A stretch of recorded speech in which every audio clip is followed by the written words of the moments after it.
Avec le goût d'écrire vient justement un projet dans lequel on met du temps, on met du cœur et une des choses qu'on veut, c'est que ce ne soit pas plate. On veut que les gens tournent les pages et restent intéressés. Gabriel Marcoux-Chabot, comment on fait pour s'assurer que les gens continuent à lire notre histoire?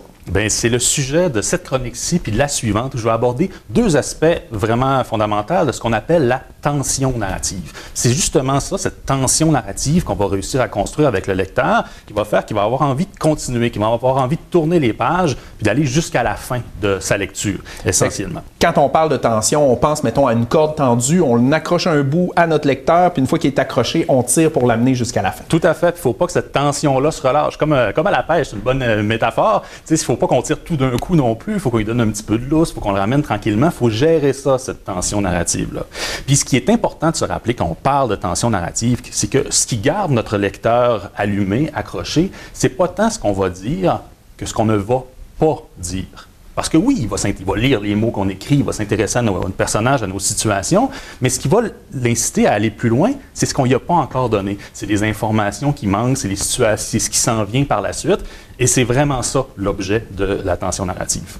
Fait que comment on fait ça? Comment on accomplit ce tour de force? Bien, il y a deux façons différentes d'aborder la tension narrative. Aujourd'hui, on va se concentrer sur la première, qui est le suspense, puis on va garder pour une prochaine chronique le mystère, pour voir comment tout ça peut se combiner. Quand on parle de suspense, qu'est-ce qu'on veut dire? Bien, quand on parle de suspense, c'est tout ce qui relève de l'action, des événements. Il y a des choses qui se passent dans notre histoire, et dans un texte, par exemple, qui est concentré essentiellement sur le suspense, le lecteur va toujours être en train de se poser des questions. Le lecteur est toujours en train de se poser des questions. C'est fondamental, même si ça a l'air passif, la démarche de lecture, c'est une démarche active. Le lecteur se pose des questions, puis il veut les réponses. Puis il veut avancer dans le texte, puis tant qu'il n'a pas eu ses réponses, bien, il les imagine dans sa tête. C'est ça le travail du lecteur, c'est ça qui est intéressant. Puis il va se poser des questions, quand on parle de suspense, il va se poser des questions sur ce qui vient après. Mais qu'est-ce qui va se passer? Qu'est-ce qui va arriver? Quelle action va se dérouler? Et là, pour le savoir, il va continuer. Faut qu'il tourne la page. Tout à fait. Mais là, est-ce que tu as des exemples concrets pour vraiment bien comprendre le suspense? Bien, tout à fait, parce que le suspense, c'est toujours qu'on se demande qu'est-ce qui va se passer après. Fait que ça peut être, par exemple, est-ce que le personnage qui est caché dans un garde-robe, il va échapper au meurtrier finalement? Ou est-ce que notre héros va réussir à désamorcer la bombe à temps? Ou, par exemple, est-ce que cette équipe-là, qu'on accompagne depuis le début de notre histoire, va réussir à gagner le championnat de hockey, d'un sport, peu importe? On voit, c'est des exemples évidents. On les a vus au cinéma, on les a vus souvent. Mais le suspense, ça peut être aussi d'une façon beaucoup plus subtile. Ça peut se glisser de façon beaucoup plus subtile dans une histoire. Par exemple, est-ce que notre personnage, il va finalement oser déclarer son amour à la personne qu'il aime? Ça reste une question qu'on se pose, on n'a pas encore la réponse. Est-ce que les parents de cet enfant-là vont se présenter à son spectacle de fin d'année qui est important pour lui? Est-ce que notre personnage qui a reçu une lettre, qui a déposée sur son bureau dans l'entrée, il va-tu finir par l'ouvrir, cette lettre-là? En fait, toute question qui nous est posée, on n'a pas encore la réponse sur des événements à venir, va créer du suspense. Ça peut être gros, ça peut être très, très subtil aussi. Puis cette question-là, il faut qu'elle soit posée. Si on n'a pas établi que l'absence des parents était lourde pour l'enfant, pour son spectacle, qu'il regarde la porte en espérant qu'il franchisse la porte, les gens ne se poseront pas la question, vont-ils la franchir, cette porte-là? Tout à fait.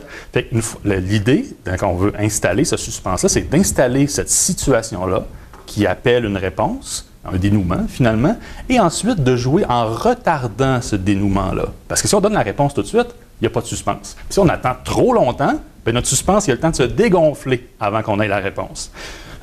On peut installer ce suspense-là à deux niveaux de notre histoire, je dirais. On peut l'installer de façon très, très globale, c'est-à-dire qu'on instaure dès le départ une situation. Qu'est-ce qui va se passer à partir de là? Va-t-il réussir à sauver le monde? Dont la réponse va venir à la fin du texte. Fait que le début et la fin vont se répondre, puis entre les deux, bien, on va jouer à étirer la sauce. Puis à rajouter des questions et tout ça. Puis tout à fait. Puis là, ça m'amène à la deuxième façon d'intégrer le suspense, c'est d'y aller ponctuellement dans le texte. Chaque fois qu'il y a une action qui est posée, bien, si son dénouement est un peu incertain, bon, on peut décider de ne pas donner la réponse tout de suite, d'étirer un petit peu la chose, d'ajouter, dans le fond, d'étirer ce moment-là où on ne connaît pas encore les conséquences du geste par de l'information, de la description, une réflexion. Le personnage peut lui-même imaginer les différentes conséquences possibles de son geste, ce qui fait que le lecteur l'accompagne là-dedans, se demande ce qui va se passer, puis ensuite, on va lui donner la réponse. Fait que ça n'a pas besoin d'être un temps réel qu'on étire entre la question et la réponse, parce que si le personnage principal se pose une question et que 2 lignes plus tard, 1 mois a passé, il y a la réponse, bien en vérité, le lecteur l'a eu 2 lignes plus tard, la réponse. Tandis que si la réponse arrive 30 secondes plus tard, mais qu'on a eu 4 pages d'introspection du personnage, le lecteur, là, 4 pages plus tard. On peut commencer une nouvelle avec une balle de fusil qui est tirée par un revolver, puis la nouvelle au complet va se dérouler dans le temps par des souvenirs, par des anticipations, entre le moment où la balle décolle puis le moment où elle va peut-être arriver ou non à tuer un autre personnage qu'on ne connaît pas encore. On peut jouer, puis on peut combiner ces deux niveaux-là. Un suspense principal qui va occuper l'espace principal du texte, puis toutes sortes d'autres niveaux de suspense à l'intérieur de tout ça.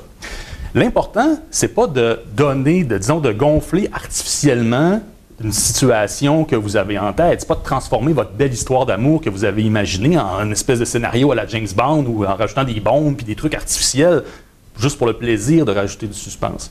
C'est de partir de l'idée que vous avez, l'histoire que vous avez envie de raconter, puis de se demander de quelle façon je veux la raconter. La même histoire. Si, par exemple, justement, vous aviez pensé qu'à la fin de votre histoire, il y a un moment dramatique particulièrement important, qu'on ne sait pas trop comment il va se résoudre, mais pourquoi pas, justement, commencer votre nouvelle directement dans ce moment-là. On nous met tout de suite en situation, puis après ça, pour comprendre ce qui a mené à cet événement-là, on va se servir de ces éléments-là pour étirer la sauce, justement, pour étirer notre suspense jusqu'à ce qu'on ait la réponse finale. Qui fait en fait le début chronologique de l'histoire. Tout à fait. Mais juste en changeant la façon de raconter, on va créer quelque chose d'intéressant qui va captiver l'attention du lecteur. En terminant, si on avait quelque chose à retenir de cette chronique-là pour être efficace, comment tu synthétiserais ça? Bien, quand on essaie de créer un suspense, il y a deux choses vraiment importantes à se rappeler, je dirais. C'est que, premièrement, le dénouement doit vraiment être incertain. T'sais, si un personnage est extrêmement puissant puis se ramasse dans un coup, c'est évident qu'il va gagner sa bataille, par exemple, ou que, si on le sait déjà, il n'y a pas de suspense. Le lecteur, il l'a déjà anticipé, fait qu'il n'y a aucune satisfaction à avoir sa réponse parce que il la connaissait déjà. Tout à fait. Okay. Fait que le dénouement doit vraiment être incertain.